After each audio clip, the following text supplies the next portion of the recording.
दोस्तों को जय भीम, नमो बुद्धाय, संगम नमामि। इस सप्ताह की जय भीम बुलेटिन खबरों की तरफ हम बढ़ते हैं। मणिपुर धधक रहा है। महिलाओं के प्रति असंवेदनशीलता, अभद्र, घृणास्पद एवं समूह द्वारा लैंगिक उत्पीड़न करके मार मार डालने की घटनाएं पूरे भारतवर्ष को शर्मसार कर रही है।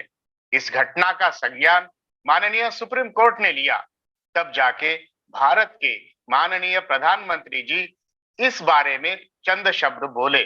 तकरीबन 2 महीनों के अंतराल के बाद ऐसा वाकया सामने आया है। मणिपुर के माननीय मुख्यमंत्री इस बारे में कहते हैं कि ऐसी अनेक घटनाएं यहाँ घट रही है। तो क्या मणिपुर की भयंकर त्रासदी पर सरकारें अपना आपा खो चुकी है? भारत की संसद में इस घटना की गूंज उठी। अब यह मसला इंटरनेशनल बन गया है। ब्रिटेन की संसद में भी इस पर बहस हुई। भारत के सुज्ञ एवं बुद्धिजीवी नागरिक इन मामलों का संज्ञान लेके मणिपुरी जनता को न्याय दिलाने के लिए जरूर संघर्ष को बुलंद करेंगे, ऐसी आशा है। जियोलॉजिकल सर्वे ऑफ इंडिया के अनुसार मणिपुर के पहाड़ी इलाकों में कीमती मूलद्रव्यों का स्रोत प्रचुर मात्रा में होने की संभावना जताई गई है, जैसे limestone, chromite, nickel, copper, azurite, magnesite, PGE, platinum इत्यादि। इन पहाड़ी इलाकों के उन 90% भागों पर आदिवासी रहते हैं और कीमती एलिमेंटों का खजाना उनके इलाकों में है। यह खबर भी कुछ अलग सोचने पर विचार प्रवृत्त कराती है। FLPF, female labour force participation, यानी राष्ट्रीय उत्पाद में स्त्रियों का योगदान। अमेरिका में यह योगदान 55%, ब्रिटेन में 59%, चीन में 60% है। राष्ट्रीय उत्पादन के हर क्षेत्र में कंधे से कंधे मिलाकर पुरुषों के साथ स्त्रियां अपना योगदान विदेशों में देती है। तभी तो वहां की स्त्रियों को उच्च दर्जा हासिल है। उन्हें राष्ट्रीय उत्पाद का प्रमुख एवं महत्वपूर्ण स्रोत के तौर पर देखा जाता है। स्त्री के काम करने से ही तो वह देश विकसित देश कहलाते हैं। जबकि भारत में FLPF रेट केवल 29% है। भारतीय स्त्री ज्यादातर अकुशल कामों में योगदान देती है, जैसे कि खेतीबाड़ी के काम, घरेलू काम और कुछ अकुशल मेहनतकश काम। जब तक भारतीय स्त्री के इन कामों को अकुशल काम नहीं समझा जाता, उनको राष्ट्रीय उत्पाद का मुख्य एवं महत्वपूर्ण स्रोत नहीं माना जाता, उनको राष्ट्रीय उत्पाद बढ़ाने में बराबरी की संधि जब तक नहीं मिलती, तब तक क्या भारत की स्त्री पुरुषों के समकक्ष हो पाएगी? जब कभी समाज की धारणा भारतीय स्त्री को समान दर्जा देगी, तभी भारत विकसित देश के तौर पर उभरेगा। नहीं तो देश भर की स्त्रियों पर होते जुल्मों की, अत्याचारों की खबरें आपको पता ही है। ध्यातव्य हो कि भारतीय संविधान कानून स्त्री पुरुष भेद नहीं मानता। अभूतपूर्व पायाभूत सुविधाएं, वस्तु एवं सेवा कर की प्रभावशाली अमल बजावनी, जिस कारण से भारत प्रगति पथ पर है, बर्नस्टाइन आघाड़ी की दलाली पेड़ी का कहना। वही नीति आयोग 5 सालों में 13.5 करोड़ जनता को गरीबी रेखा से ऊपर लाने का दावा कर रहा है। ध्यातव्य हो कि अभी भी देश के 80 करोड़ जनता राशन के अन्न पर ही अपना गुजारा करती है। भारत के नागरिकों की सालाना आय $2601 है, जबकि भारत के 169 अब्जाधीशों के पास $675 अरब की प्रचंड संपत्ति है। भारत की गणना विश्व के तलों की सबसे असमान समझने वाले 25% देशों में होती है। भारत में बेरोजगारी का दर 7.5% के ऊपर है। द हिंदू अखबार लिखता है, केंद्रीय विश्वविद्यालयों में 1/3 यानी तकरीबन 34% प्रोफेसरों की जगह खाली है। आंध्र केंद्रीय विश्वविद्यालय में 100%, तो ओडिशा विश्वविद्यालय में 88% प्रोफेसरों की जगह खाली है। पुणे विद्यापीठ में 55%, मुंबई विद्यापीठ में 61% प्रोफेसरों की जगह खाली है। शिक्षा पर सबसे कम खर्चा करने वाले देशों में हमारा स्थान 62वां है। महाराष्ट्र में 4,644 पटवारी पदों के लिए 12 लाख के तकरीबन अर्जियां प्राप्त हुई है। महंगाई आसमान छू रही है। टमाटर के दामों ने पेट्रोल को भी पछाड़ा है। अदरक लहसुन के दाम आसमान छू रहे हैं। जीएसटी के मुद्दों पर आए दिन प्रदेश सरकारें केंद्र के साथ भिड़ती है। टूटते पुलिया, धंसती रेलवे पटरियां, जलमग्न नगरों की जटिल समस्या भारत में है।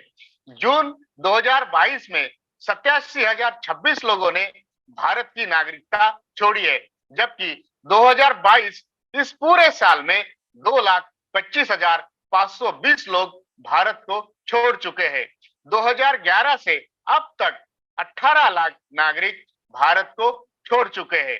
महिला अत्याचार, लैंगिक उत्पीड़न, झुंडों के द्वारा नागरिकों को मार डालना, मानवीय प्रतिष्ठा की निश्चितम अवहेलना, जातीय झगड़े, यह बातें भारत में आम होती जा रही है।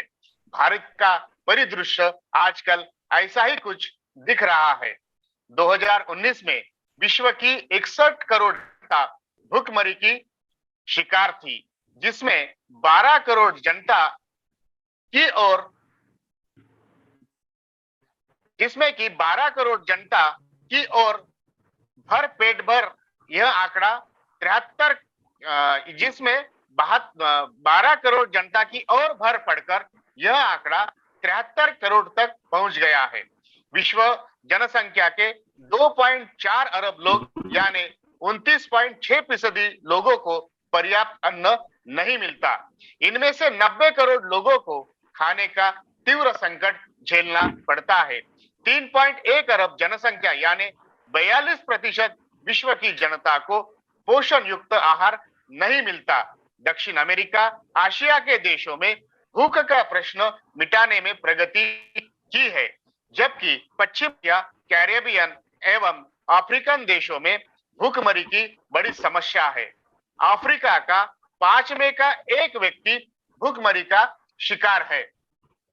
महाराष्ट्र के अर्थ कार्यपन बैंक ऑफ बड़ौदा की रिपोर्ट आई है, जिसमें महाराष्ट्र की अर्थव्यवस्था की सही तस्वीर सामने आई है, जिस अनुसार राज्य का विकास कामों पर का खर्चा कम हो रहा है। खुले बाजार से कर्जा लेके खर्चा करने पर इस राज्य का भर है। राज्य पर कर्जे का बोझ 7 लाख करोड़ पर गया है। क्या ऐसी ही स्थिति उत्तर भारत के विभिन्न प्रदेशों की है? 2022 में 447 अरब डॉलर की कुल निर्यात देश से हुई थी, जिसमें कि 73 अरब डॉलर की निर्यात महाराष्ट्र से होकर निर्यात में वह दूसरे नंबर पर रहा। इसके पहले महाराष्ट्र हरदम पहले ही नंबर पर रहता था। अब पहला नंबर तमिलनाडु राज्य का है। दक्षिण भारत के सभी राज्य तेजी से अपनी अपनी अर्थव्यवस्था में सुधार कर रहे हैं। यह इसका द्योतक है। महाराष्ट्र की उड़ती राजनीति को देखते कांग्रेस नेता माननीय अशोक चव्हाण ने आरोप लगाया है कि आईपीएल की तरह यहाँ के विधायकों की खरीदी बिक्री होती है। मुंबई अहमदाबाद महामार्ग समिति की आदिवासी बांधवों की जमीनें कवड़ियों के दामों पर गुजरात के आदिवासी बांधवों के नाम पर बड़े बड़े बिल्डर अमीर खरीदने के मामले सामने आए हैं।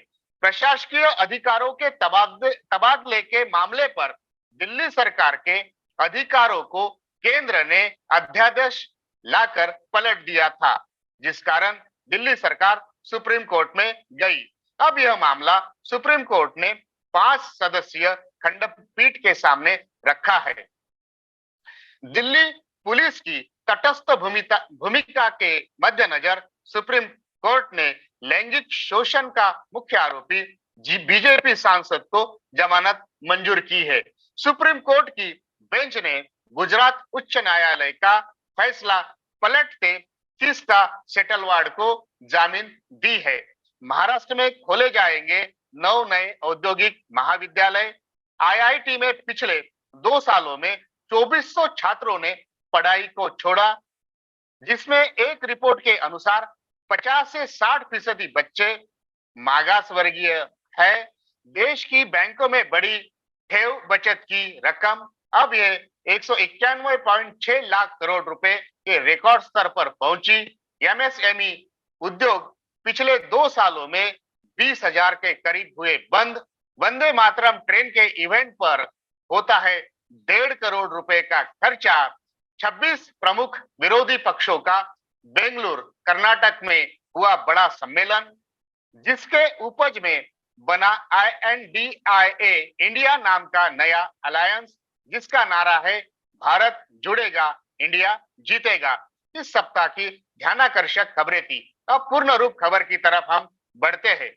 अपने पर हुए जानलेवा हमले पर सवाल पूछने के लिए आजाद पार्टी के संस्थापक माननीय चंद्रशेखर आजाद जी ने दिल्ली में बड़ी रैली निकालकर अपना शक्ति प्रदर्शन किया है।